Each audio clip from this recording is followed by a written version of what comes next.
Friends, मैं Sneha. Welcome to my channel for you and your child. आज आप सबसे शेयर करूंगी इंग्लिश का एक worksheet.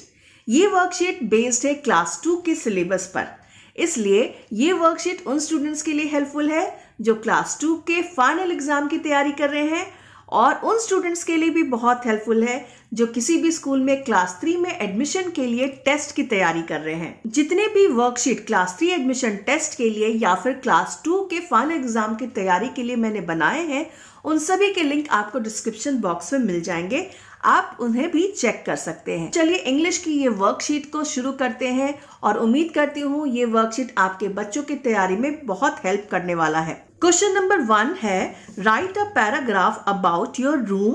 You can take help of the given words trousers, bed, wardrobe, study table, toys, games and books. At least 5 lines. इसमें बच्चों को क्या करना है, 5 सेंटेंस लिखना है माई रूम पर। उनके हेल्प के लिए कुछ वर्ड्स दिए गए हैं, इन वर्ड्स को इस्तेमाल करके वो अपने सेंटेंस फॉर्म कर सकते हैं। वर्ड्स कौन कौन से हैं? Trouser, bed, wardrobe, study table, toys, games and books.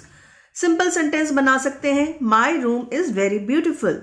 There is a big bed in my room. I have a small study table in my room. The wardrobe of my room is red in colour. I keep my trousers, jackets and also books, toys, games in my wardrobe. जरूरी नहीं है कि इन सारे words का इस्तेमाल sentence में हो जाए। ये वर्ड्स बच्चों की हेल्प के लिए दिए गए हैं और इनसे उनको सिंपल सेंटेंस बनाना है। नेक्स्ट क्वेश्चन है कॉम्प्रिहेंशन का।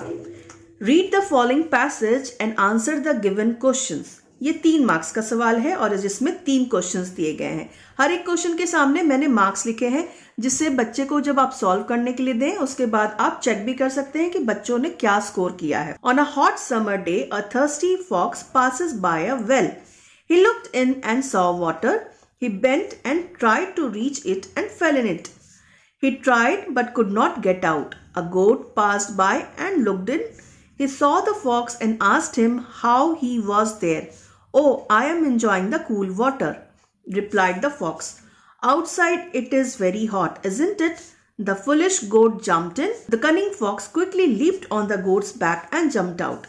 The fox looked at the silly goat and laughed. कुछ पैराग्राफ में क्या लिखा हुआ है? गर्मी का समय था और एक प्यासा फॉक्स एक कुएं के पास से गुजरता है।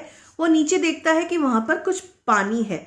वो जैसे ही उसमें झुककर वहां से पानी पीने की कोशिश करता है, वो उसमें गिर जाता है और कोशिश करने के बावजूद वो बाहर नहीं आ पाता है। उसी समय एक गोट वहां से गुजर रहा था और वो कुएं के अंदर देखता है कि फॉक्स है, तो वो फॉक्स से पूछता है कि तुम यहाँ पर क्या कर रहे हो? तो फॉक्स क्योंकि चतुर था, उसको बाहर निकलना था, तो उसे वो कहता है कि बाहर बहुत गर्मी है और कुएं का पानी बहुत ठंडा है, इसलिए मैं यहाँ पर एंजॉय कर रहा हूँ। और गोट इतना बेवकूफ था, वो उसकी बातों में आ जाता है। वो सोचता है कि मैं भी इस ठंडे पानी का आनंद लेता हूँ और उस कुएं में कूद जाता है। जैसे वो गोट कुएं में कूदता है, फॉक्स उसकी पीठ पर चढ़ते हुए कुएं से बाहर आ जाता है और वो बेचारा गोट कुएं में फंस जाता है और फॉक्स उसको देखकर काफी उसकी हंसी उड़ाता है। स्कूलों में इससे छोटे पैराग्राफ भी हो सकते हैं, इससे सिंपल भी पैराग्राफ हो सकते हैं, इसलिए घबराने की बात नहीं है। ये मैंने प्रैक्टिस के लिए बच्चों को दिया है। अब क्वेश्चन है, why did the fox went towards the well? Fox well की तरफ क्यों गया? तो यहाँ पे क्या लिखा हुआ है? On a hot summer day a thirsty fox passed by a well. Fox क्यों गया? Because he was thirsty. Fox went towards the well because he was thirsty. Next question है, what did the goat ask the fox? Goat ने fox से क्या पूछा? यहाँ पे लिखा है, a goat pass by and looked in, he saw the fox and asked him how he was there. तो क्या होगा answer? The goat asked the fox how he was there, वहां कैसे पहुंचा। What did the fox do when the goat jumped inside the well? Fox ने क्या किया जब वो गोट कुएं में कूद गया? यहाँ पे लिखा हुआ है, the cunning fox quickly leaped on the goat's back and jumped out. Fox ने क्या किया? जैसे वो गोट नीचे कुएं में कूदा, वो उसकी पीठ पर उछलकर बैठ गया और उसकी हेल्प से वो कुएं से बाहर आ गया। नेक्स्ट क्वेश्चन है, add subjects to the following predicates. Subject predicate पता है, एक सेंटेंस होता है, उसमें एक सब्जेक्ट होता है और प्रेडिकेट होता है। सब्जेक्ट मतलब जिसके बारे में कुछ कहा जा रहा है, और प्रेडिकेट उस सब्जेक्ट के बारे में क्या कहा जा रहा है वो प्रेडिकेट होता है। तो यहाँ पर लिखा है dash is the ship of the desert, ship of the desert. अब इसके लिए हम कोई भी सब्जेक्ट को चुनेंगे, यानी किसी भी नाउन को हम यूज कर सकते हैं। तो आंसर आप लिख सकते हैं camel is the ship of the desert. Dash burns thing, तो यहां पर क्या सब्जेक्ट हो सकता है, fire burns thing. Dash is the capital of India, Delhi is the capital of India. Dash killed Ravana, Ram killed Ravana. Next question है complete the statement using the given clues. Past tense of tell, it rhymes with cold. Past tense tell का, tell verb है, इसका past tense क्या होगा, और आपको hint देने के लिए लिखा है कि it rhymes with cold. Cold से वो वर्ड राइम करता है, तो आंसर क्या होगा, told. Past tense of tell is told and it rhymes with cold, cold told, ये दोनों राइमिंग वर्ड्स है ना। उसी तरह से past tense of see, see का पास्ट टेंस क्या होगा, it rhymes with raw, rhyming words है रॉ का। पास्ट टेंस ऑफ सी क्या होता है, saw, raw saw. Past tense of write, it rhymes with goat. Past tense of write क्या होता है, wrote, it rhymes with goat, goat wrote. Present tense of walked, it rhyme with talk. Present tense, walked यहां पर past tense है, इसका present tense क्या होगा, walk, talk walk. Next question पर आते हैं, underline the common nouns and circle the proper nouns. Common noun जो किसी खास व्यक्ति का नहीं बल्कि किसी जाति के बारे में बताते हैं, और प्रॉपर नाउन जो किसी खास व्यक्ति, स्थान, चीजों के नाम हो। संजीव एंड राशि एंजॉयड द पार्टी। इस सेंटेंस में प्रॉपर नाउन क्या है, संजीव एंड राशि, ये दोनों प्रॉपर नाउन है। तो यहां पे लिखा है सर्कल द प्रॉपर नाउन्स, तो इसको हम सर्कल कर देंगे, किसी खास व्यक्ति का नाम है। We are going to visit Charminar tomorrow. तो चार मीनार यहां पर एक नाउन है, और ये कैसा है, कॉमन नाउन तो नहीं है, ये प्रॉपर नाउन है, इसलिए सर्कल करेंगे। Our favourite player is Virat Kohli. यहां पर दो नाउन है, प्लेयर और विराट कोहली। प्लेयर तो कॉमन नाउन हो गया, प्लेयर कोई भी खेल का हो सकता है, क्रिकेट का, फुटबॉल का, कोई भी हो सकता है, किसी भी प्लेयर की हम बात कर सकते हैं, तो ये कॉमन नाउन है, इसे अंडरलाइन कर देंगे। और विराट कोहली एक प्रॉपर नाउन है, इसे सर्कल कर देंगे। Riya is playing in the garden. Riya proper noun हो गया, सर्कल करेंगे, और गार्डन कॉमन नाउन हो गया, अंडरलाइन कर देंगे। नेक्स्ट क्वेश्चन है write the plurals of. Plural बनाना है, मंकी, तो इसमें सिंपल एस लगा देंगे, मंकीज।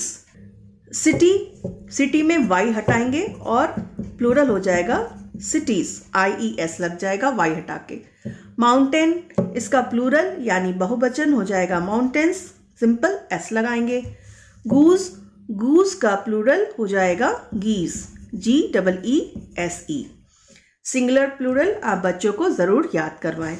नेक्स्ट क्वेश्चन है rewrite the sentences using pronoun in place of underlined words. यहां पर आप सेंटेंस देखिए, अनु हैज लॉस्ट अनुज बैग। यहां पर अंडरलाइन है अनु, अनु एक नाउन है, और क्वेश्चन है जो अंडरलाइन नाउन है उसके बदले हम प्रोनाउन का यूज करें। तो अनु हैज लॉस्ट अनुज बैग, तो अनु क्या है, एक गर्ल है, तो उसके लिए हम प्रोनाउन क्या यूज कर सकते हैं, हर। तो यहां पर आंसर हो जाएगा अनु हैज लॉस्ट हर बैग।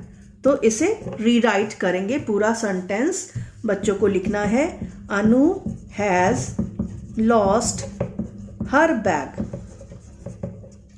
उसी तरह से call the boys have to go home. तो यहां पर बॉयज के लिए हम प्रोनाउन को यूज करना है, तो आंसर होगा call the boys they have to go home. ये द बॉयज को हटा देंगे और लिखेंगे call the boys they have to go home.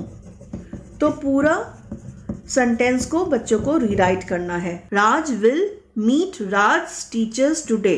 तो यहां पर हम यूज कर सकते हैं Raj will meet his teachers today. यहां पर राज के बदले हम हिज का प्रयोग करेंगे। We met Suman, Suman is a beautiful girl. तो यहाँ पर सुमन रिपीट हो रहा है और अंडरलाइन है सुमन। सुमन के बदले हम कौन सा प्रोनाउन का यहाँ पर यूज कर सकते हैं? We met Suman, she is a beautiful girl. Next question आते हैं, tick the most suitable adjectives in brackets for each sentences. यहाँ पर 3 एडजेक्टिव्स दिए गए हैं। एडजेक्टिव्स मतलब जो नाउन या प्रोनाउन की विशेषता बतलाता है। तो सेंटेंस के हिसाब से कौन सा एडजेक्टिव वर्ड सुटेबल है वो चूज करना है और उसे टिक करना है। The leaves of the neem tree are sweet, bitter, cold. तो नीम ट्री का पत्ता कैसा होता है? बिटर होता है।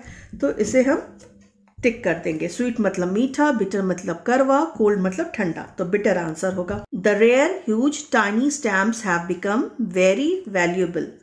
तो यहाँ पर है ह्यूज टाइनी रेयर, तो आंसर होगा रेयर, यानी कि जो बहुत कम मिलते हैं उस तरह के स्टैम्प्स काफ़ी वैल्यूएबल होते हैं। द लार्ज, टायर्ड, डार्क, इनमें से कौन सा एडजेक्टिव यूज करेंगे? Travellers took rest for 2 days। तो the tired travelers took rest for 2 days. My best friend visit was a narrow, tall, pleasant surprise. So my best friend visit was a pleasant surprise. Question number 9. Make a sentence for each of the following preposition. ये prepositions दिए गए हैं और उनसे student को simple सा sentence बनाना है। तो कुछ भी बना सकते हैं, जैसे on है तो books are on the table. Next word है बिसाइड। बिसाइड मतलब बगल में। तो हम लिख सकते हैं my friend sits beside me. Into, तो सेंटेंस बन सकता है dog fell into the well. Dog fell into the well. After, I will meet you after the class. Example के लिए मैंने ये सेंटेंस बनाकर आपको दिखाया है। आप बच्चों को इस तरह से नाउन से, प्रोनाउन से, प्रीपोजिशन से सेंटेंस बनाने की प्रैक्टिस जरूर कराएं। तो ये था एक वर्कशीट जो बच्चों के प्रैक्टिस के लिए बहुत ही हेल्पफुल रहेगा। इंग्लिश मीडियम स्कूल में खासकर इस तरह के लेवल के क्वेश्चंस आते हैं। अगर हिंदी मीडियम स्कूल है या गवर्नमेंट स्कूल है तो उनके लेवल कुछ इससे कम हो सकता है, लेकिन अगर आप किसी भी प्राइवेट स्कूल में, चाहे वो सीबीएसई हो, आईसीएसई बोर्ड हो या आईबी बोर्ड के स्कूल में आप बच्चों को तैयारी करवा रहे हैं, तो इस तरह की वर्कशीट आपके बहुत काम आने वाली है। इंग्लिश के साथ साथ मैंने अपने चैनल पर मैथ्स और हिंदी के भी वर्कशीट अपलोड किए हैं जो क्लास 3 के एडमिशन टेस्ट के लिए बहुत ही यूजफुल है। उन सब के लिंक आपको डिस्क्रिप्शन बॉक्स में मिल जाएंगे, उसे आप जरूर चेक करें। मिलती हूँ आपसे नेक्स्ट वीडियो में। Thank you so much for watching this video.